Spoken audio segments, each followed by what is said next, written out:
Hello friend, this my second lecture of chapter number system. अभी हमने ये देखा कि नंबर सिस्टम में हमारा इंटीजर क्या होता है, प्राइम नंबर क्या होता है, ठीक है, रैशनल नंबर क्या होता है, how can I express rational number. Definition से हमने पढ़ा है रैशनल नंबर को हम पी बाई क्यू के फॉर्म में राइट कर सकते हैं, where P equal to zero but Q does not equal to zero, that is rational number. अब हम ये देखते हैं rational decimal representation of rational number. ये जो रैशनल नंबर का डेसिमल रिप्रेजेंटेशन है, इसमें कुछ हमारे रूल होते हैं, ठीक है। तो हम कैसे आइडेंटिफाई करते हैं, जैसे दिया हुआ है every rational number P by Q can be expressed as a decimal. कोई भी अगर रैशनल नंबर है, अगर वो पी बाई क्यू के फॉर्म में होता है तो उसको हम एज ए डेसिमल में हम उसको एक्सप्रेस कर पाते हैं, जो कि होता है on dividing by P by Q to possibility arises. जैसे अगर हम किसी पी को अगर हम क्यू से डिवाइड करते हैं तो दो पॉसिबल हमारे पास होता है। जैसे अगर हमने पी बाई क्यू के फॉर्म में अगर हमारा 4/3 है, अगर हम 3 को 4 से डिवाइड करते हैं तो हमारा दो पॉसिबिलिटी होता है, या फिर वो हमारा रिमाइंडर 0 हो जाता है या फिर रिमाइंडर 0 नहीं होता है। इसके बाद तो कुछ होगा नहीं, ऐसा तो होगा नहीं कोई नंबर आएगा। अगर कोई नंबर आएगा तो इसका मतलब होता है remainder does not equal to 0, यही होगा कि वो होता ही उसके इक्वल नहीं है। तो ये दो पॉसिबिलिटी होता है कि अगर कोई भी रैशनल नंबर पे है पी बाई क्यू के फॉर्म में है तो दो पॉसिबिलिटी होगा। When P divide by Q it's first the remainder become 0 after finite step. कुछ स्टेप हम सॉल्व करने के बाद हम ये देखते हैं कि जो हमारा रिमाइंडर है वो 0 हो जा रहा है। And second, the remainder never become 0 and repeating number is obtain. मतलब हम ये देखते हैं कि जब हम p को q से डिवाइड करते हैं तो हमारा रिमाइंडर 0 नहीं आता है, लेकिन आफ्टर सम टाइम हम देखते हैं कि कुछ हमारे जो डिजिट होते हैं वो रिपीट कर रहे हैं। जैसे कोई हम एग्जांपल लेते हैं, पहला एग्जांपल लेते हैं, जैसे हमने लिया 15/5। ये नॉर्मल क्वेश्चन हो गया। तो 15/5 अगर हम 5 से डिवाइड करते हैं तो डिवाइड का हमारा रूल होता है 15 5 5 3 जा 15, कैंसिल हो गया। तो कैंसिल हो गया इसका मतलब होता है रिमाइंडर 0 हो गया। कोई अगर सेकंड हम क्वेश्चन लेते हैं 90/2, अगर इसको हम सॉल्व करते हैं 2 9 जा 18,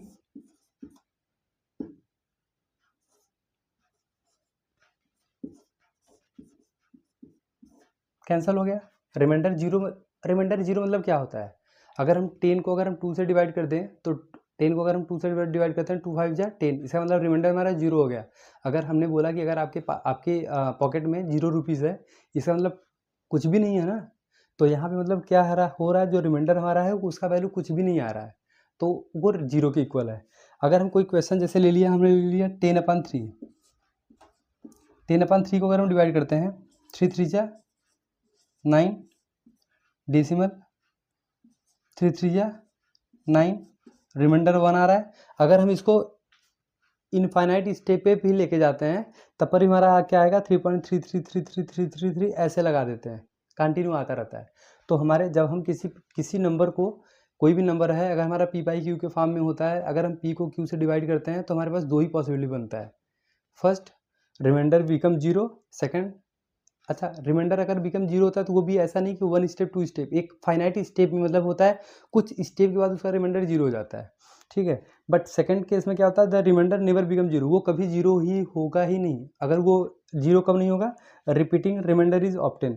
वो अगर एक फाइनाइट स्टेप नहीं, आप कितने भी स्टेप लेके जाओ तो जो कभी कभी हम देखते हैं कि कुछ नंबर बार बार रिपीट करते हैं, ठीक है। कभी कभी यहाँ पे क्या होता है 3.33 रिपीट करते हैं, कभी कभी कोई, अभी हम सॉल्व कराएंगे, कोई नंबर ऐसे आ जाएगा कि वो एक ही नंबर जैसे 2 डिजिट रिपीट कर रहा है, 3.13131313 इस तरीके से रिपीट करता है, ठीक है। तो उसके लिए कुछ हम दूसरा रूल करते हैं। अब हम इसमें देखते हैं terminating decimal and repeating decimal. A decimal that end after finite number is called terminating decimal. Terminating decimal उसको कहते हैं जब वो आफ्टर कुछ स्टेप के बाद वो क्या होता है, वो उसका रिमाइंडर हमारा 0 हो जाता है। जैसे एग्जाम्पल ए 13/2, अगर 13/2 दिया हुआ है, अगर इसको हम डिवाइड करते हैं 2 से, 2 6 जा 12,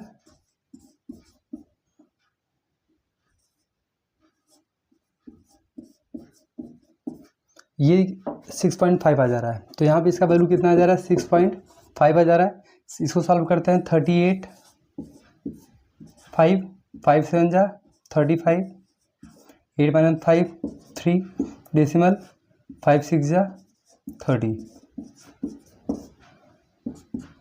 7.6 इसका जो हमारा वैल्यू आ जा रहा है वो 0 आ जा रहा है। अब ये रिपीटिंग डेसिमल में क्या होता है, decimal in which a digit is repeated is called repeating decimal, जिसमें क्या होता है उसका एक कोई भी डिजिट होता है रिपीट करता है। जैसे फर्स्ट a = 2/3, इसमें हम डिवाइड करते हैं, क्या ये डिजिट कर रहा है, तो 2 अगर हम 3 से डिवाइड करते हैं तो ऑलरेडी 3 6 जा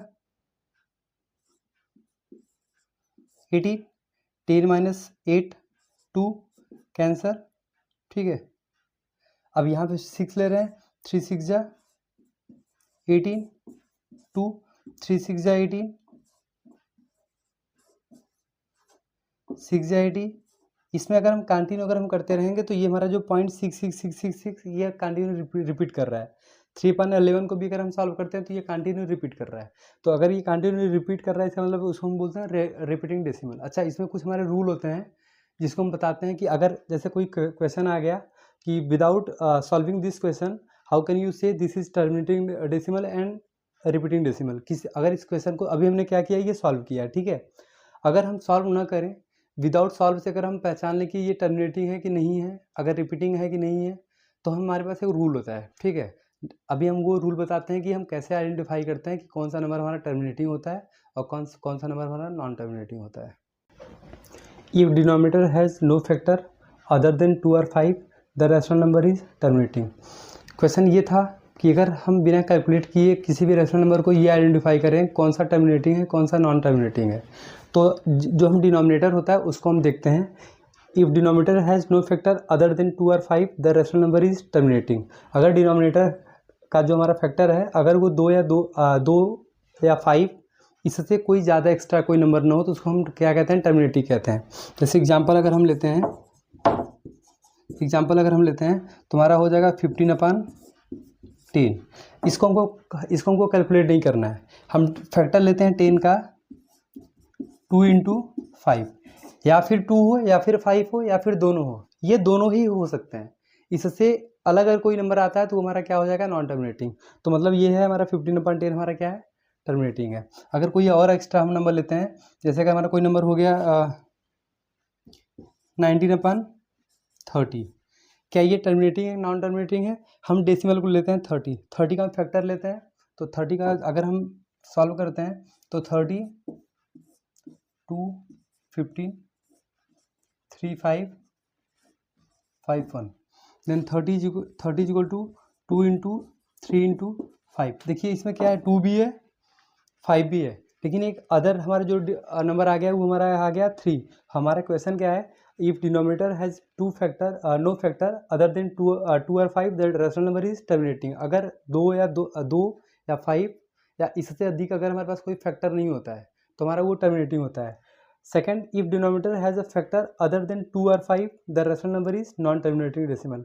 अगर डिनोमिनेटर का जो हमारा फैक्टर होता है वो 2 और 5 से कोई और भी नंबर आ जाता है तो हमारा नॉन टर्मिनेटिंग हो जाता है। जैसे अगर हमने 19/30 लिया, 30 का अगर हमने फैक्टर किया 2 × 3 × 5, 2 3 जा 6 6 5 जा 30। अब यहाँ पे ये हमारा कोई एक्स्ट्रा आ गया, इसका मतलब हमारा ये नॉन टर्मिनेटिंग है, ठीक। ये विदाउट कैलकुलेशन हम आइडेंटिफाई करते हैं। जैसे अगर कोई क्वेश्चन अगर हमने और ले लिया, तो अगर हमारा क्वेश्चन हो गया हमारा 39/50, अगर हम इसको सॉल्व करते हैं 50 को करते हैं, 50 का अगर हम फैक्टर लेते हैं तो ये हो जाएगा 2 × 5 × 5 5 5 जा 25 25 2 जा 50। इसका मतलब ये हमारा क्या है, टर्मिनेटिंग है। क्यों? क्योंकि ये जो हमारा इसका फैक्टर है वो 2 और 5 है, 2 भी हो सकते हैं 5 भी हो सकते हैं एंड दोनों भी हो सकते हैं, ठीक है। अगर हम कोई और एक्स्ट्रा नंबर लेते हैं, जैसे अगर हमने ले लिया 96/45, 45 का अगर हमने फैक्टर लिया तो 45 का हो जाएगा 9 5 जा, इट्स मीन 3 × 5, 3 3 जा 9 9 5 जा 45। तो यहाँ पे क्या हो गया, 5 तो है अकॉर्डिंग टू रूल 5 तो है, बट ये 3 एक्स्ट्रा आ गया, मतलब इसका मतलब ये है नॉन टर्मिनेटिंग है, ठीक। तो ये विदाउट कैलकुलेशन हम आइडेंटिफाई करते हैं कौन सा नंबर हमारा कौन सा रैशनल नंबर हमारा टर्मिनेटिंग है, कौन सा रैशनल नंबर नॉन टर्मिनेटिंग है।